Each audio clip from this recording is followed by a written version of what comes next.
A very special greeting to the students and teachers of University of Cartara. It is a pleasure to share knowledge with you.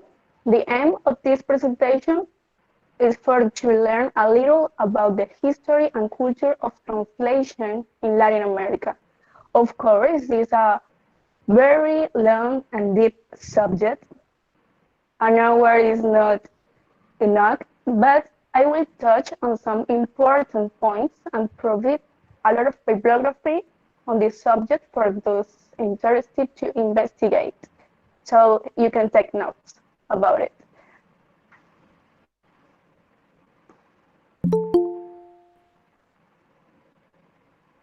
Science scholars mainly from literary theory, cultural studies, sociology, and other started to be interested in literary translations 50 years ago, when translation was just considered as a marginal objective studies. The basis of translations studies were established and have been elaborated several methodologies and theories marks which has contributed to the translation acquiring visibility in literary translation field. Nevertheless, only around finals of 20th century with the book Methods in Translation History by Anthony Payne in 1998, scholars think seriously about to document the translation history, applying a methodology based on theories, premises about literary translation from perspective diachronic. Since then, this subject continues being very interesting to several specialists, just as your faculty is starting today. Um, in the last 3 decades have become increasingly interesting in defining the role played by translation in the shaping of Latin American build, not merely as um, linguistic transfer, but as multicultural interchange. Translations has informed studies on such topics of multilingualism, identity formation, conquest, explorations, and cultural construction of Latin America. The awareness of the role of translations and translators in Russian colonial and post-colonial history has undoubtedly led to a deeper understanding of the fundamental task of translations in the constructions of culture and identity throughout Latin America. Um, in 2006,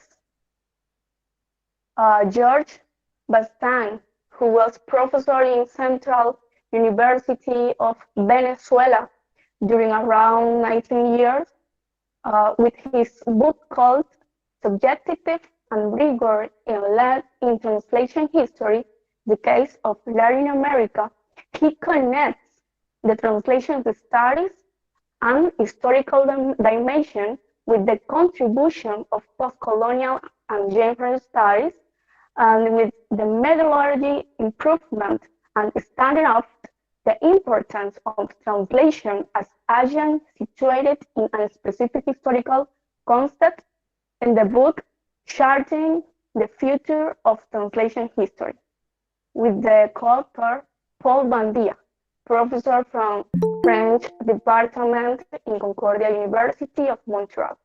It was published by University Ottawa Press. In the last years, Latin American translator figure has deserved important studies, among which are understanding, for instance, comparative by Claudia Fernandez Speyer in her books, Argentinian translations of Divine Comedy, and collective biographies by Alejandrina Falcon in her doctoral thesis, Style and Translation, about Argentinian translation. Uh, but in 2014, the linguistic cultural analysis proposal by the Chilean Gertrudis Payas and Jose Manuel Zavala in their book Mediation Linguistic Cultural in War Times in 2012. Individual biography started by the Colombian Maria Constanza Guzman as Gregory Rabassa, Latin American Translation and Literature in 2010. Reporting by Patricia Wilson in Ibero-American Magazine, who also elaborates several systematizing translation works in 2007, 2008, and others. It is just to review a few. So, my friends,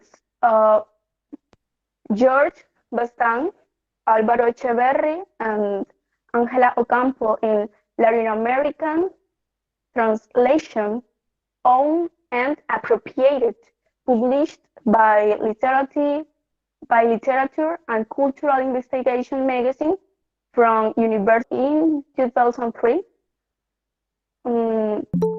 They analyzed the investigation about history, translations, and deduced that Latin American translators have a proper way of translating, called appropriation, to consist of provoke a displace to authorship or property, a displace in which the own change of hands. Every appropriation involves manipulation. Maria Taimosco in 1999 explains that translators have to decide how to manage the aspects of origin culture which are not familiar in arrival culture, and in consequence takes as strategies adaptation or modification of original text in translating process. On the other hand, Douglas Robinson in 1997 holds that imitation concept had at the beginning the sense of miming, but actually involves to produce something completely different at original text, at once of doing a free translation about sense and shape of text. For Hispanic American translator in 19th century, imitation already had creative character. The translation work of two Venezuelan translators are undoubtedly examples of appropriation. The first one is Andrés Bello, who was Simon Bolivar's friend, collaborate in the American emancipation process from Spain crown. Actually, he is considered as one of the most important humanists of America. And from his translation work are understanding Lord Byron, Voltaire, John Locke, Victor Hugo, Tasso, Alexandru, and others. The second one is Manuel Garcia de Sena, who began to translate several writings of Thomas Paine. Sena attached to this compilation a translation of Independence Declarations of United States and various North American state constitutions.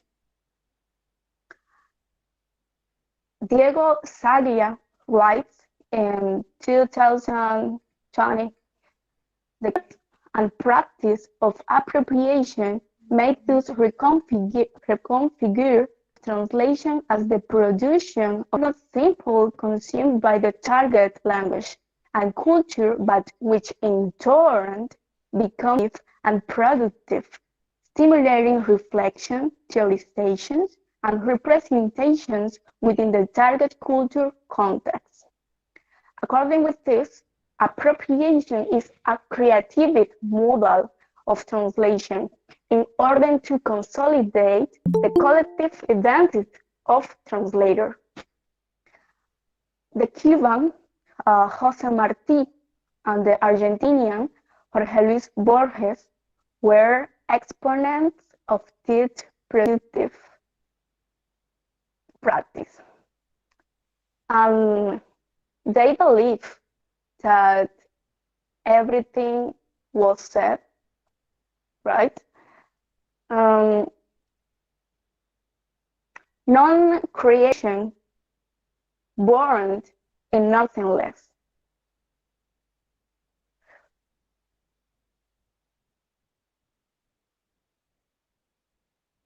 So Jorge Luis Borges and Jose Marti said too that all the texts are products of readings and consciously or unconsciously author appropriated to surrender in other places and ages.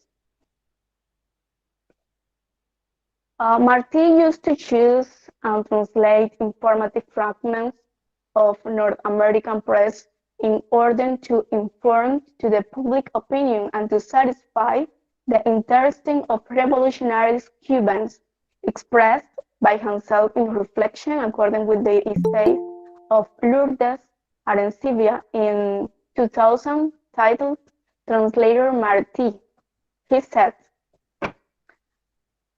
"I'm going to translate with my opinions all what I want to know about science, art, and publishing books in Word, and define translation as a consequence and sequence of consciously acts of appropriation, processing, and recreation of thought from author."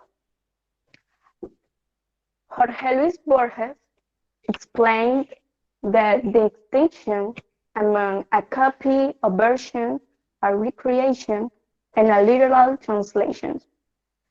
A translated text is a copy when the important observations which we could do about it also can be done about the original text. A version is a text that presents considerable difference in regard to original text or its translation.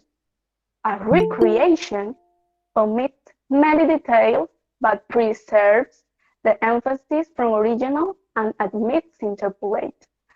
Finally, literal translation tries to preserve details from original text, but emphasis is changed.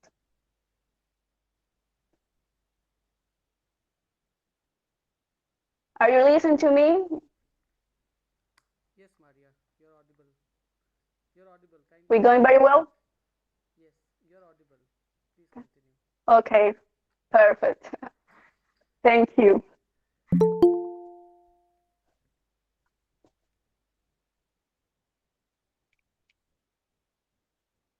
Give me a second.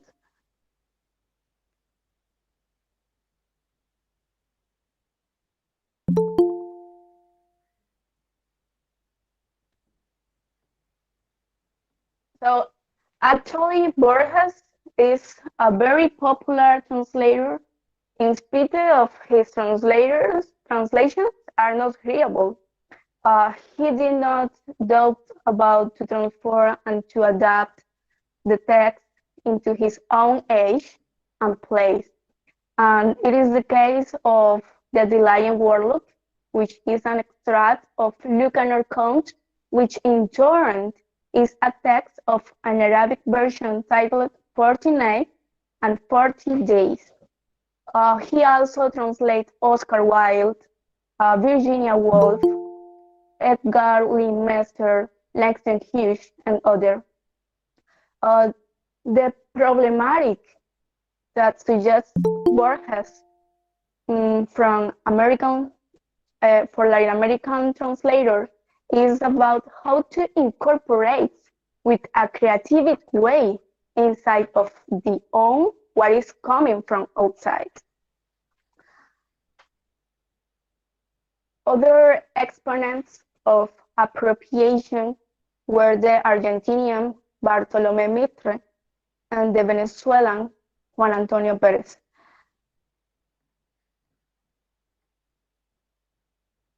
So according with Latin American translation of and appropriate, that is the text I already mentioned from Bastan Echeverry and Ocampo in 2003. There are three hypotheses because translators have adopted this way of translating based on thesis that emancipation is evident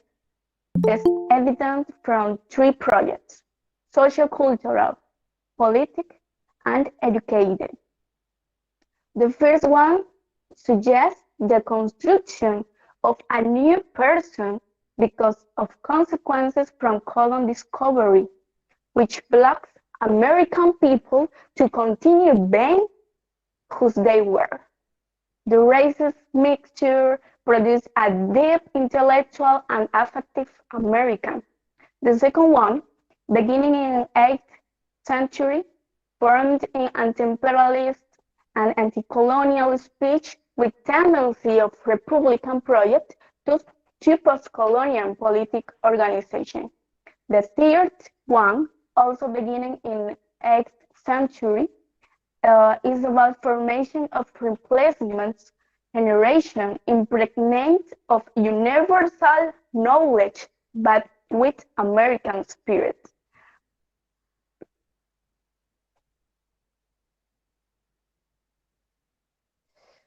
Other outstanding translators are the Peruvians Juan de Arona. In their translation work stand out authors like Dante Alighieri, Ovidio, Goethe, Boileau, and others. The Colombians, Lorenzo Maria Lleras, who translate theatrical pieces, and Rafael Pombo, who translate Michel Corré, Fausto de Gilles Verbier, Alphonse de Lamartine, and others.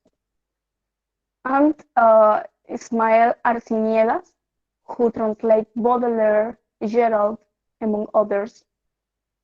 If you want to read about translation in Brazil, I recommend reading the book Translation in Brazil, published by Translation Network Muraris Mutandis of the Antioquia University of Colombia. There you can go deeper into these topics. I suggest too reading the Casa Silva Anthology of Poetry Translators in America by Marta Pulido. So,